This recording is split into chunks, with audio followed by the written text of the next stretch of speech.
कानून है, मुझे लगता है कि जो पूरे भारत में लागू होने को लेकर बात तो चल रही है। बीजेपी की सरकारें तो अपने अपने राज्यों में इसको लागू करने के लिए लगातार कदम भी उठा चुकी है। यूकेडी में तो लागू भी हो चुका है, मैं यूसीसी की बात कर रहा हूं।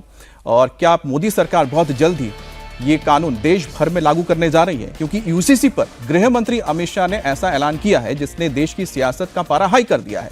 गृह मंत्री अमित शाह यूसीसी यानी कि यूनिफॉर्म सिविल कोड को लेकर दो बड़ी बात कह दी है। अमित शाह ने लाल किले से देश के तमाम आदिवासी समुदाय को गारंटी दी है। शाह ने ऐलान किया है कि यूसीसी की कोई भी पाबंदी आदिवासी समाज पर लागू नहीं होगी। अब यूनिफॉर्म सिविल कोड से जनजातीय समाज के किसी भी अधिकार का अतिक्रमण नहीं किया जाएगा। और इसके साथ ही अमित शाह ने धर्मांतरण गैंग पर भी प्रहार किया है। शाह ने कहा है कि लोभ लालच देकर और जबरन कोई भी धर्म परिवर्तन नहीं करा सकता है। अमित शाह ने यह बात धरती आबा बिरसा मुंडा की 150वीं जयंती के मौके पर दिल्ली के लाल किले के मैदान से की है।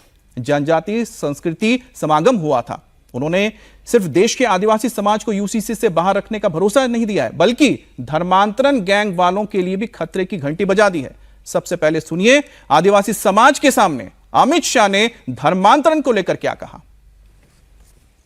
कि हमारे संविधान निर्माताओं ने हर व्यक्ति को अपने मूल धर्म में स्वमान के साथ जीने का अधिकार दिया है।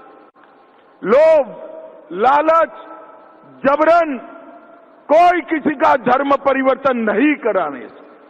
और मैं मानता हूं आज जो वनवासी कुंभ यहां पर है वो अगर ठान कर जाता है हमारा जो भी धर्म है, वनवासी अनेक प्रकार की आस्थाओं से अपना जीवन यापन करते और उसी आस्थाओं से प्रकृति की पूजा करते हैं।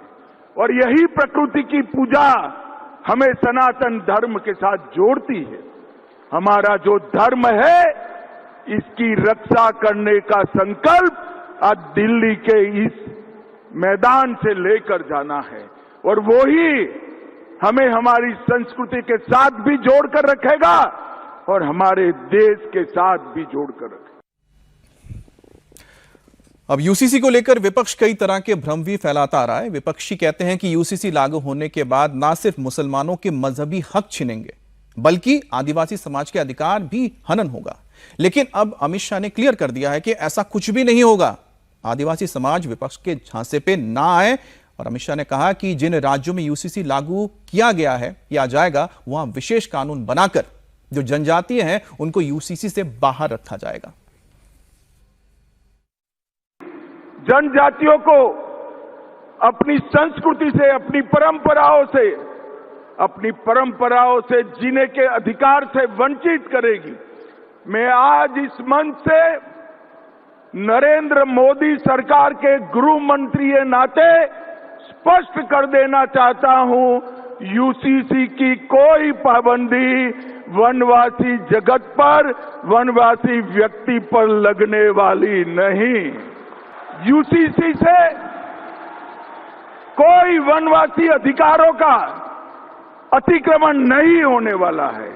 दो राज्यों में जहां भारतीय जनता पार्टी की सरकारें हैं, हमने यूसीसी को लागू किया है।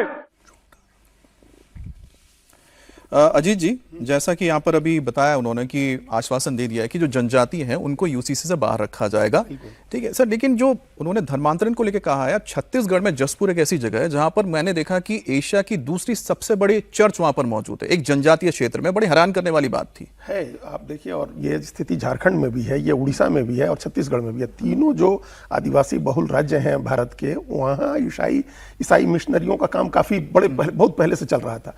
और उसको काउंटर करने के लिए आरएसएस ने भी हर जगह अपना वनवासी कल्याण केंद्र खोले और लोगों को अपने साथ जोड़ने की कोशिश की। लेकिन जितना पैसा आता है धर्मांतरण को लेकर के और जिस तरह के प्रयास होते हैं, उसको अब जाकर के धीरे धीरे उन चीजों को अब काफी कंट्रोल हुआ है। अब काफी उसको, अब पहले के जैसा नहीं है भारतीय जनता पार्टी के 12 साल में।